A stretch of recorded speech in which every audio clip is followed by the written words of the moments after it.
प्रिय विद्यार्थियों, किसी भी भाषा का शुद्ध उच्चारण और शुद्ध लेखन आवश्यक होता है। हमारी राष्ट्रभाषा हिंदी के होते हुए भी अनेक छात्र हिंदी में वाक्यों की रचना करते समय अनेक अशुद्धियां करते हैं। इससे भाषा तथा वाक्य रचना दोषपूर्ण और प्रभावहीन हो जाते हैं। अनेक बार देखने में आता है कि वाक्य में अनावश्यक शब्द प्रयोग से, अनुपयुक्त शब्द के प्रयुक्त होने से, सही क्रम न होने से, लिंग वचन कारक का सही प्रयोग नहीं होने से, सही सर्वनाम एवं क्रिया का प्रयोग न होने से वाक्य अशुद्ध हो जाता है, जो अर्थ के साथ भाषा सौंदर्य को हानि पहुंचाता है। अतः छात्रों को वाक्य रचना में शुद्ध लेखन की ओर विशेष ध्यान देना चाहिए। तो अब आइए हम वाक्य शुद्धिकरण को विस्तार से पढ़ते हैं। वाक्य शुद्धि वाक्य लिखते समय अथवा बोलते समय अक्सर कई प्रकार की अशुद्धियां होती हैं। सामान्यतः ये अशुद्धियां उच्चारण की अशुद्धियों के कारण होती हैं। भारत एक विविध प्रांतीय देश है। इसमें विविध प्रांतों के लोग रहते हैं, जहां अलग अलग प्रकार की भाषाओं और बोलियों का प्रयोग किया जाता है, जिनका उच्चारण भी क्षेत्रीयता के प्रभाव के कारण अलग अलग होता है। यही कारण है कि वाक्य में अशुद्धियां प्रायः हो जाती हैं और व्याकरणिक रूप से ऐसे वाक्य अशुद्ध माने जाते हैं। सामान्यतः की जाने वाली कुछ अशुद्धियों के उदाहरण इस प्रकार हैं। पहली, संज्ञा संबंधी अशुद्धियां। संज्ञा शब्दों का प्रयोग करते समय कुछ अशुद्धियां हो जाती हैं। संज्ञा शब्दों का अनावश्यक प्रयोग या अनुपयुक्त संज्ञा पदों का प्रयोग इसका मुख्य कारण होता है। जैसे अशुद्ध वाक्य है, वह शनिवार के दिन चला गया। शुद्ध वाक्य होगा, वह शनिवार को चला गया। इसी प्रकार हमें अपने देश पर अहंकार है, हमें अपने देश पर गर्व है। कुछ दुर्जन व्यक्तियों ने आतंक फैला रखा है। कुछ दुर्जनों ने आतंक फैला रखा है। मुझे आम का फल अच्छा लगता है। मुझे आम अच्छा लगता है। प्रातः काल के समय घूमना चाहिए। प्रातः काल घूमना चाहिए। जयपुर में अनेक जगह दर्शनीय स्थान हैं। जयपुर में अनेक दर्शनीय स्थान हैं, इत्यादि। दूसरी, सर्वनाम संबंधी अशुद्धियां। सर्वनाम का प्रयोग करते समय लिंग, वचन और पुरुष का ध्यान न रखने से अथवा गलत सर्वनाम रूप का प्रयोग करने से अशुद्धियां हो जाती हैं। जैसे अशुद्ध वाक्य है, तेरे को देने के लिए कुछ नहीं बचा। शुद्ध वाक्य होगा, तुम्हें देने के लिए कुछ नहीं बचा। इसी प्रकार उन्होंने कहाँ जाना है, उन्हें कहाँ जाना है।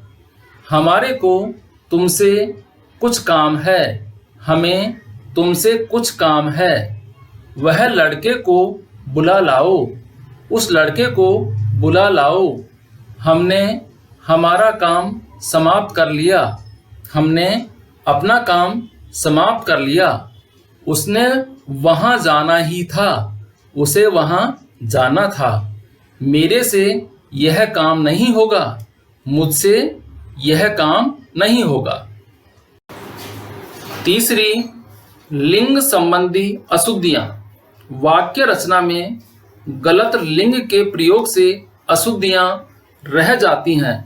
अतः विशेषण, क्रिया आदि का प्रयोग ठीक प्रकार से किया जाना चाहिए। जैसे अशुद्ध वाक्य है, दही जम गई है। शुद्ध वाक्य होगा, दही जम गया है। इसी प्रकार शीना बहुत विद्वान है, शीना बहुत विदुषी है। हमारी कपड़ा फट गई, हमारा कपड़ा फट गया। जतिन, नीना और सृष्टि गई।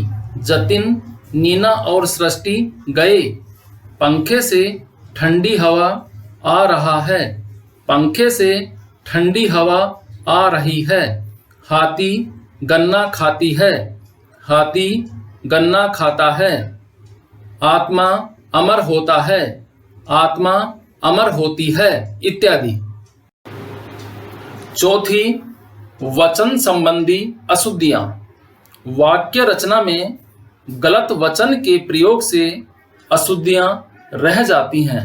अतः विशेषण, क्रिया आदि का प्रयोग ठीक प्रकार से किया जाना चाहिए। जैसे अशुद्ध वाक्य है, मेरा पिताजी दफ्तर गया है। शुद्ध वाक्य होगा, मेरे पिताजी दफ्तर गए हैं। इसी प्रकार बच्चे की आंखों से आंसू बहने लगा। बच्चे की आंखों से आंसू बहने लगे। डर के मारे उसका प्राण सूख गया। डर के मारे उसके प्राण सूख गए। नल से पानी बह रहे हैं। नल से पानी बह रहा है। प्रत्येक छात्रों को सूचना दे दो। प्रत्येक छात्र को सूचना दे दो, इत्यादि। पांचवी, कारक संबंधी अशुद्धियां। वाक्य रचना में कारक चिन्हों के प्रयोग में असावधानी रखने से अशुद्धियां हो जाती हैं। जैसे अशुद्ध वाक्य है, बच्चा छत पर से गिर गया। शुद्ध वाक्य होगा, बच्चा छत से गिर गया। इसी प्रकार पतंगें आकाश पर उड़ रही हैं। पतंगें आकाश में उड़ रही हैं। मेरे को फिल्म देखनी है। मुझे फिल्म देखनी है। पवन ने अपना काम करना है। पवन को अपना काम करना है। उसको कपड़ा सिलना नहीं आता। उसे कपड़ा सिलना नहीं आता। रोगी को दवाई लाओ। रोगी के लिए दवाई लाओ, इत्यादि। छठवीं, क्रिया संबंधी अशुद्धियां। वाक्य में क्रिया का प्रयोग कर्ता, कर्म, भाव, लिंग, वचन आदि के अनुसार किया जाता है, परंतु जब इनका ठीक से ध्यान नहीं रखा जाता है तब क्रिया संबंधी अशुद्धियां हो जाती हैं। जैसे अशुद्ध वाक्य है, तरुण, हरमीत और दिव्या खेल रही हैं। शुद्ध वाक्य होगा, तरुण, हरमीत और दिव्या खेल रहे हैं। इसी प्रकार हमने कई पुस्तकें पढ़ा है। हमने कई पुस्तकें पढ़ी हैं। बाजार से थोड़े फल खरीदना है। बाजार से थोड़े फल खरीदने हैं। वे दर्शन देने आया था। वे दर्शन देने आए थे। सभी एक साथ स्कूल जाता है। सभी एक साथ स्कूल जाते हैं। आप अनुमति देने की कृपा करो। आप अनुमति देने की कृपा करें, इत्यादि। सातवीं, विशेषण संबंधी अशुद्धियां। हिंदी में विशेषण शब्द के रूप विशेष्य अर्थात संज्ञा या सर्वनाम के लिंग वचन के अनुसार प्रयुक्त होते हैं। इसलिए सही रूप निर्धारण करने में अशुद्धियां हो जाती हैं। जैसे अशुद्ध वाक्य है, एक फूलों की माला ले आओ। शुद्ध वाक्य होगा, फूलों की एक माला ले आओ। इसी प्रकार भूखे बच्चे को कुछ पिलाओ।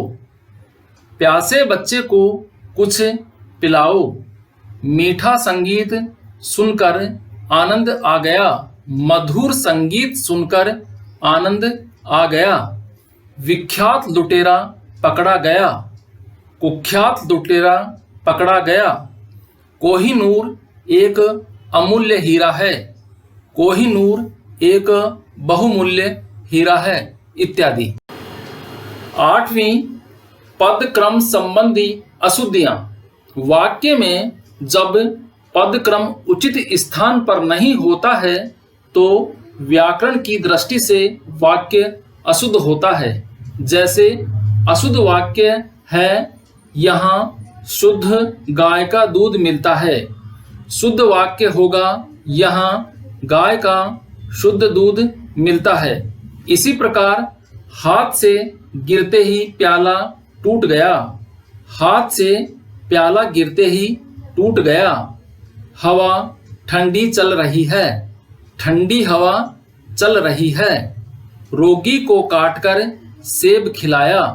सेब काटकर रोगी को खिलाया। बेटी धन पराए घर का होता है। बेटी पराए घर की धन होती है, इत्यादि। 9वीं अन्य विविध अशुद्धियां। वाक्य में कई बार क्रिया विशेषण, पुनरुक्ति, श्रुति सम भिन्नार्थक व अन्य अशुद्धियां भी होती हैं। जैसे अशुद्ध वाक्य है, लगातार बस चल पड़ी। शुद्ध वाक्य होगा, बस अचानक चल पड़ी। इसी प्रकार यहाँ कूड़ा नहीं फेंको। यहाँ कूड़ा मत फेंको। यह कंबल केवल 100 रुपये मात्र में खरीदा। यह कंबल मात्र 100 रुपये में खरीदा। बालिका केवल दूध मात्र पीती है। बालिका केवल दूध पीती है। अपना सामान ऊपर रख दो। अपना सामान ऊपर रख दो। आज उसकी दिशा खराब है। आज उसकी दशा खराब है। मीरा भक्त कवि थी। मीरा भक्त कवित्री थी। पेड़ पर कौवे बोल रहे थे। पेड़ पर कौवे कांव कांव कर रहे थे।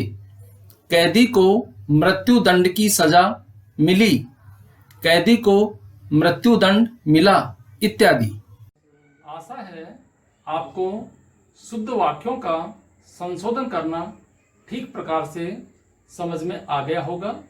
अब आप इस वीडियो को लाइक व सब्सक्राइब करना न भूलें। धन्यवाद।